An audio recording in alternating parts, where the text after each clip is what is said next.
Hey guys, hello! Today I'm going to teach you how to play bishop opening with white pieces. It's a special opening against e4, e5. As you know, for most of you, when you play e4, e5 is just the most common response. So with the second move, bishop c4, you're going to be the one who's going to direct the game. So that's why I find this opening very important, very nice. It's full of tricks. I found some nice resources and ways to play it on.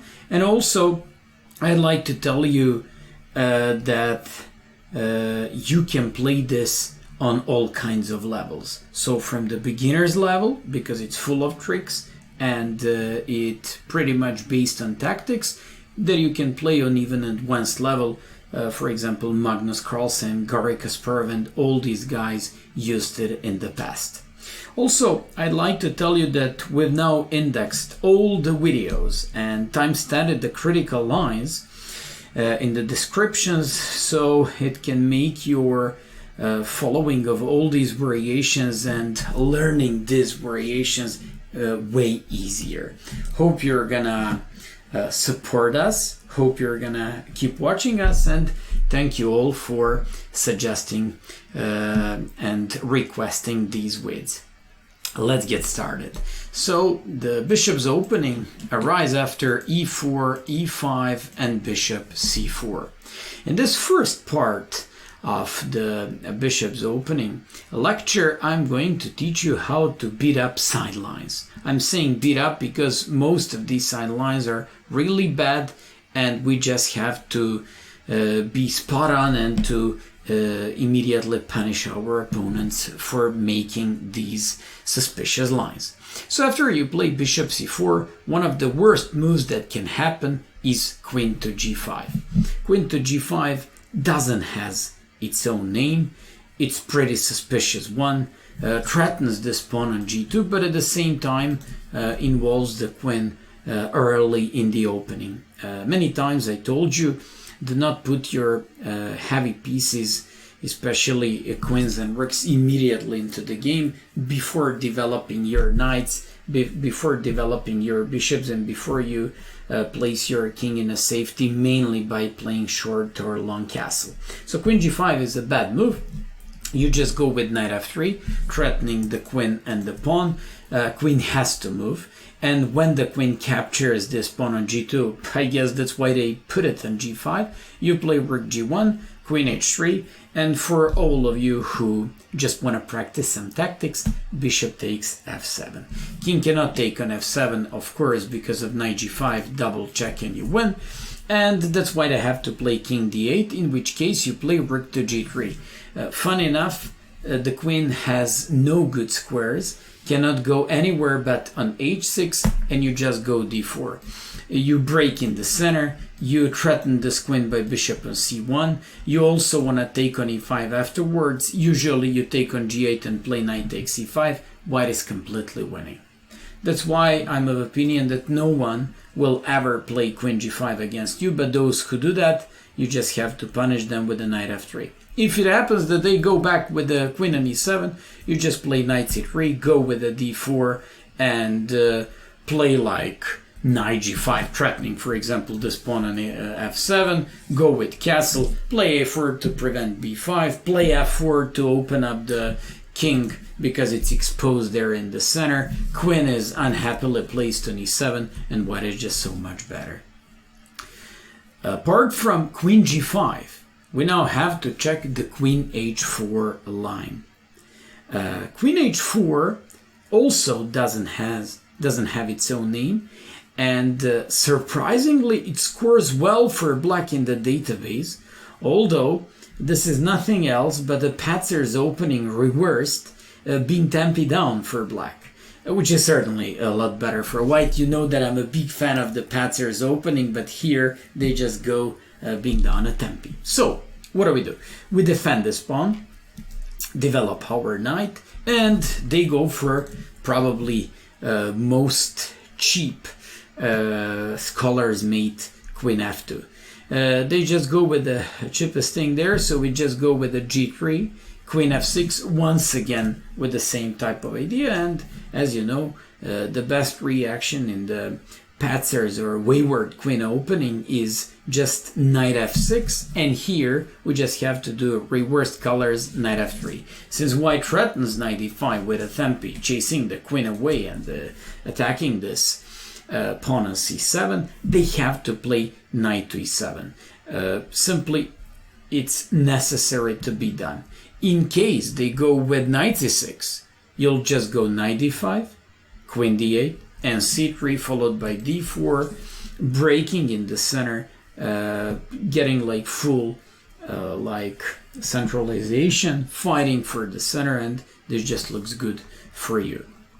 And just when they play knight e7 and when they think that they solved the problems, you go castles, you do a pawn sack and play bishop g5.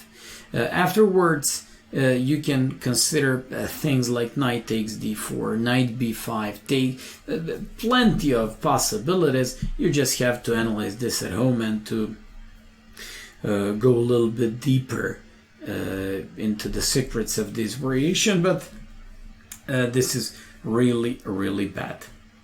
So we've already checked queen g5 and queen h4. Time for a second move b5 that is called Anderssen's Gambit. Anderssen's Gambit is actually, it got its name by famous Adolf Anderssen, who was one of the most attractive players of all the times. But maybe this b5 move was popular and possible to be done like hundreds of years ago, but not anymore. You just have to take it. When they play c6, bring the bishop back to a4. Why do you bring it back to a4 and no, for example, on c4? Because they have d5. And here, when the bishop is on a4, they can't push this pawn on d5, fighting for the center, simply because you'll take. And when they play queen d5, just watch out not to blunder queen e4 check by black, in which case you would lose this bishop. Also, g2 pawn is hanging. So one move solves all your problems. It's queen to f3. Why are we happy with this? Well, I'm happy to exchange queens because we're up a pawn.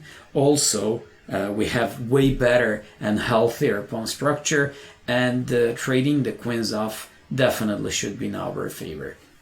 So when they play e4, we go queen a3 to play knight c3, to play f3. If they go bishop c5, it doesn't change a thing. We just go with knight c3. White is literally completely winning out of the opening. So they have to play after bishop a4, just like Anderssen, bishop c5. For some reason, everybody in the past fell for his gambit choices. And I don't know why, but white is supposed to play knight f3, developing knight, attacking the pawn on e5, and nobody played that. When they play d6, you just go castles, do c3, break in the center with d4, play rook e1, and game is practically winning because exposed king on e8, hanging knight on e4, and pawn that is about to fall on e5 makes this position being almost easily winning for white. We've checked three suspicious lines and variations. It's time for the fourth one. It's second move f5, and it has a pretty interesting name, Calabrese Counter-Gambit. Calabrese Counter-Gambit reminds me of some Latvian. Well, this is even better version for white, because if Latvian Gambit could work, here this Calabrese Counter-Gambit cannot work successfully because there is no knight on f3, so they do not threaten to play any f takes e4, or in case of e takes f5, e4. That's why white is about to do another counter on counter gambit. It's d4. So when you play d4, they can't remain, the center cannot remain untouched. They simply have to take it, and the special move and the refutation of this Calabrese Counter-Gambit comes now, knight to h3. Such a powerful move. You can't touch the pawn on e4, because if you do it, I go with check. By the way, a funny picture happens after king e7. boom, checkmate. I very much like this one. And in case of g6, you just go queen e5, double attack, you win the rook on h8 and go home, baby. So after knight h3, they're not supposed to take, but they have to play knight c6. If that happens, you play knight g5, threatening well-known fork. They gotta go knight e5, defending on f7 and chasing this bishop away. Bishop g8. This move saves the day. I mean, in terms of not giving our opponent any kind of initiative. So it's not so common to give up this bishop for the knight, but here you break castle, you gain tempi, you win a pawn on d4, play knight c3, and I especially like after h6 a nice intermediary move, queen d5, that decides the game and gives white decisive advantage. So after rook h8, you just go with knight a6, and white is so much better. Just because of this, after knight h3, in my opinion, knight f6 turns out to be the only move, and you play e5. They can play knight e4 or knight g4. Doesn't change black's destiny whether they do one or another. If they go knight g4 castles, they're not supposed to take, because you just go rook e1 and f4. In case they play knight c6, doing the double attack against e5 pawn, who cares? We just place the rook on the open file, defend this pawn on e5, and we're getting ready for knight f4 afterwards. Take a look at this bishop on c4. It controls diagonal and prevents castle short by black. So after bishop e7, knight f4, this knight wants to jump on d5, chasing away the bishop on e7. They can't make castle, which makes your opening advantage almost decisive. They have to take on e5. You bring your bishop back to b3. You want to break in the center with c3, play queen h5 check, bring your knight right into the center with knight d5. Position looks terribly wrong for black. And I also know, instead of knight g4, knight e4 line played by 1GM, castles knight c6, rook e1, and this guy captured on e5.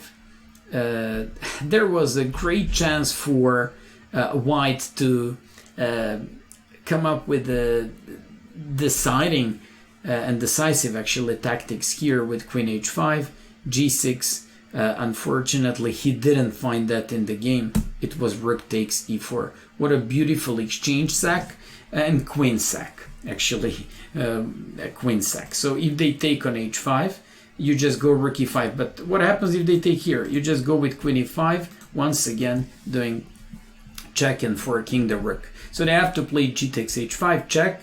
They have to play bishop e7, and after bishop g5, we're about to win a serious amount of material and get a winning position.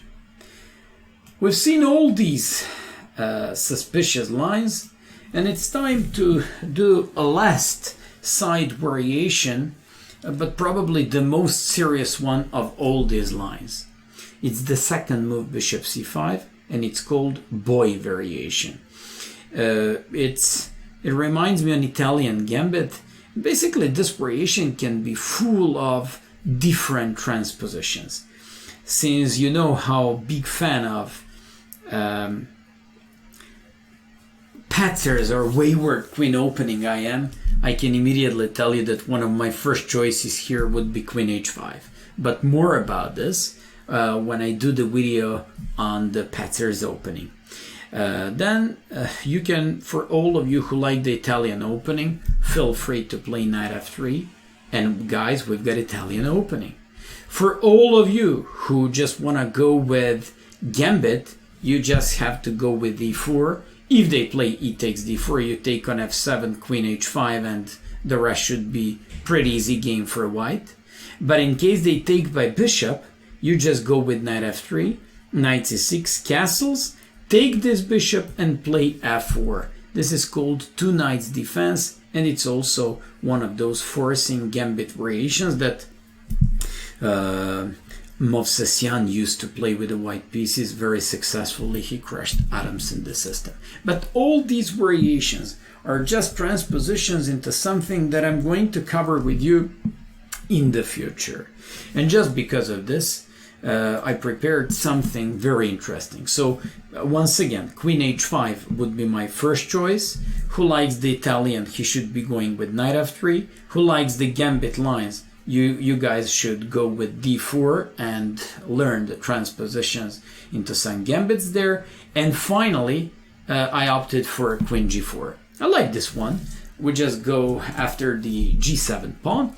They have to defend it. They literally have to defend it by Queen f6. Knight f6 doesn't seem to be working. We take on g7, we threaten rook and checkmate. They have to play rook f8, and we play d3 followed by bishop g5, knight f3, knight c3. What is much better? If they go d5, threatening the queen by bishop on c8 and bishop, we have this important intermediary move also, and we now threaten the rook. They have to play queen f6. We trade the queens off, and then we take on d5, being up 2 pawns and queens to be swapped off. I believe I don't have to tell you that white is completely winning here. And finally, if they play g6, they really threaten to play d5 to win the bishop by this bishop on c8 or by pawn on d5. We have to bring the queen back on f3, and now we play Patzer's opening, but in a good version because they don't have the knight on c6. So if they play queen f6, this gives us beautiful knight c3, and just like you know from the Patzer's opening, if they capture and play knight c6, and just when they think they're so close to equalize the game, we gotta disappoint these guys and play knight b5, knight g5, and here you just have a very pleasant type of game after d3. Their king is trenched on the defense of these pawns. They have to play e6. You go back with the knight. You want to now jump right into the center, chase away this bishop or attack the c7. You always have some very nasty threats with, for example, knight e6 and taking this knight on h6 by this bishop on c1. White is easily better. That's why I think, and I'm of opinion, that when you play queen g4 and they do g6, queen f3 is really nice move. Also considering the fact that the normal knight f6 doesn't seem to be working because of d4 and bishop g5, in which case they're about to lose the piece. Just because of this, in theory, well-known reaction by black is queen f6. Okay, now they go for the scholar's mate, but at the same time they're not threatening any longer d5, as long as the bishop on c8 is not defended by rook on a8. It's gonna be possible either when black plays knight c6, but in that case d5 remains weak and we can take advantage of that by knight c3 and knight e5, or they can play that by knight e7, which is going to defend this bishop on c8. But you know what? That gives us time. So what should we do here? Objectively speaking, if you play against good player, you should be going with knight f3. And when they play knight c6, guys, watch out. I'm alarming you. They really threaten to play d5 now. So you gotta move your queen. They play d6. You play knight c3 to play knight d5.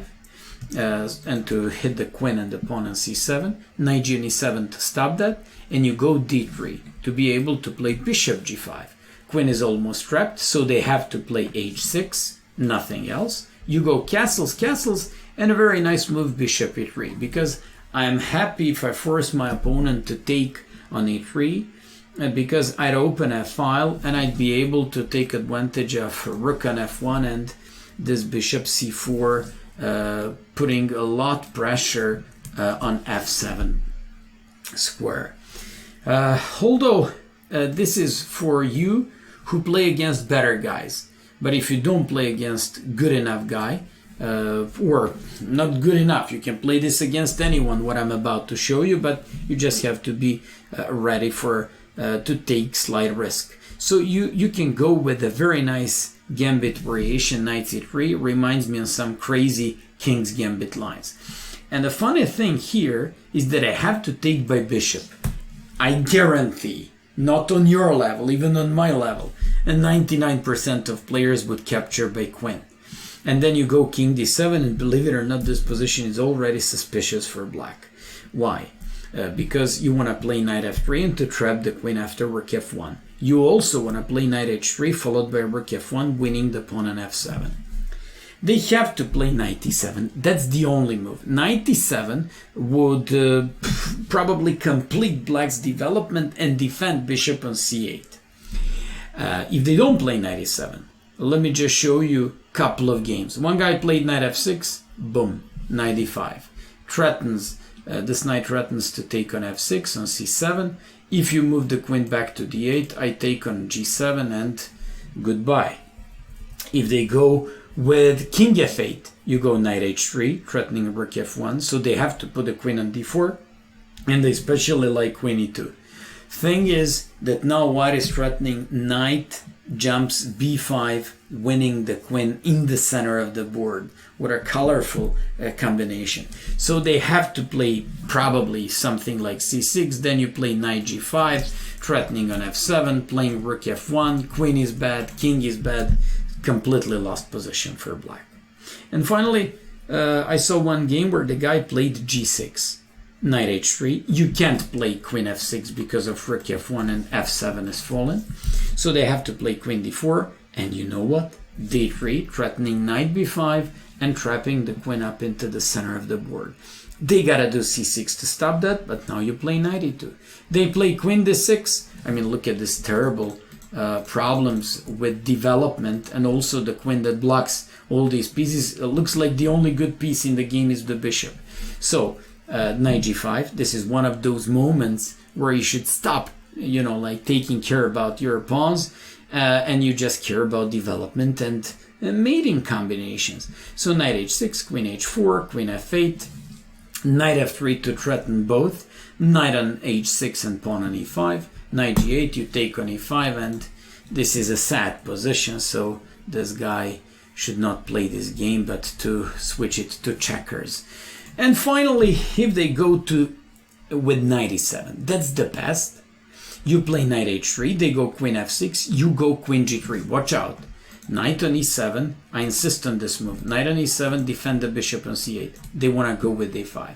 So you have to bring this queen on g3 back to prevent that.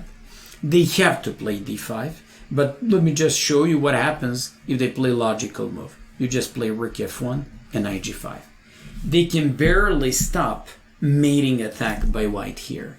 That's why I like this gambit with knight c3, and that's why I enjoy in this gambit so much in this Boi variation.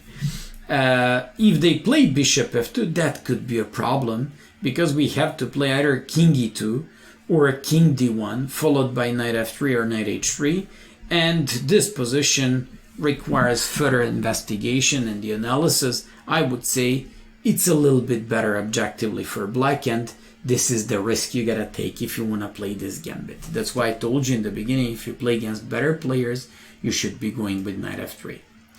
I believe in this short video I just examined like all the side variations, and next video I'm going to teach you how to play against two best lines by black, knight c6 and knight f6. Stay safe and see you very soon. Bye bye.